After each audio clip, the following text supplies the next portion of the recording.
What's up, guys? Welcome to Ben iSell Guy. As you may have known, on my last video I reviewed the Sony CyberShot DSC-H55, and this was the camera that I was using to record that review. Now we're actually going to review the camera I used last time. This is the Kodak Easyshare M1033. So let's talk about the design and the hardware. So as you can see, it is small. Like, it is thinner than my Sony CyberShot, and it's not too heavy, and it's compact. What I'm gonna put right here is some pictures of it next to my Sony CyberShot that were taken using my iPhone, so you get a sense of how small it is.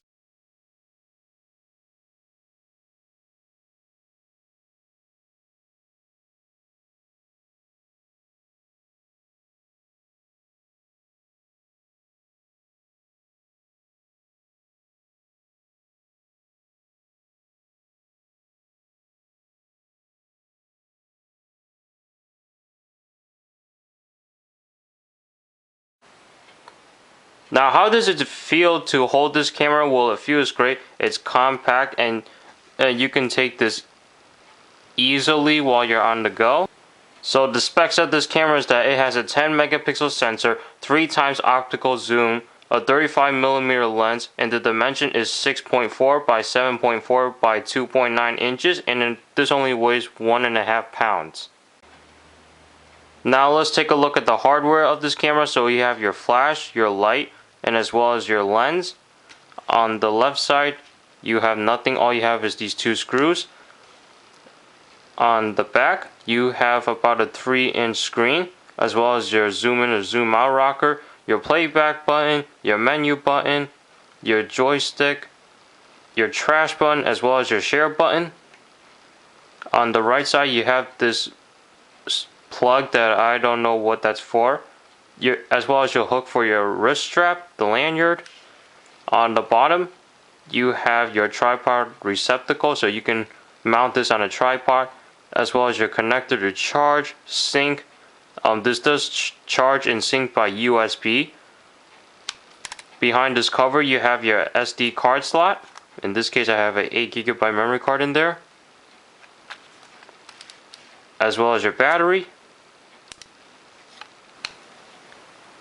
Okay, so now let's go ahead and take a look at the software. I forgot to mention, on the top you have your mode button, so you can switch between photography mode or video mode, your flash button to turn that off or on, your power button, as well as your shutter button. So if we turn on the power button, it has a light on.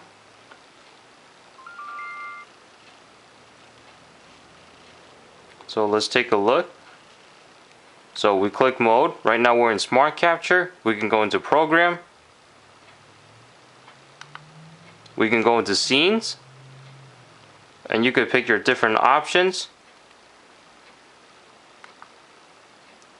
as well as video. You can zoom in or zoom out. So if I were to place my iPhone right here, zoom in on the home button,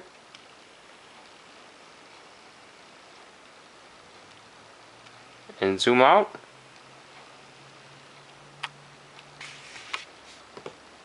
You also have your playback button, as well as your menu button. So in this case, let's take a look at the video settings.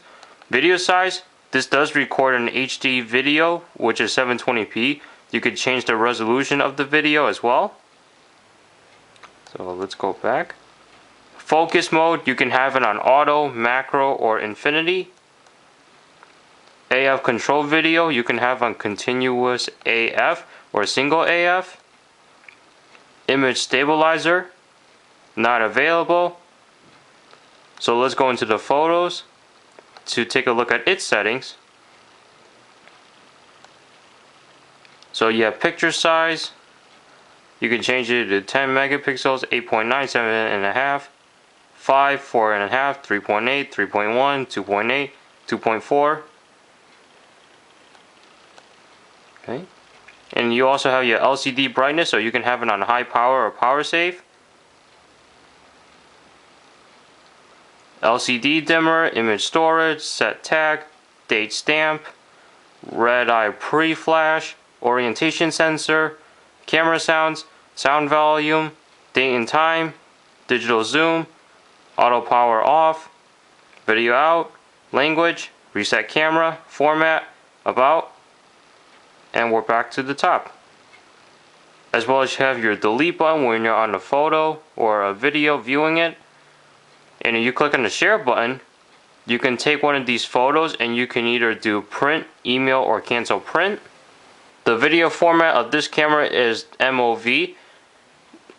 Now, how do I feel about this camera? Well, it does take great pictures. It's a good point and shoot if all you want to do is just take a small camera with you.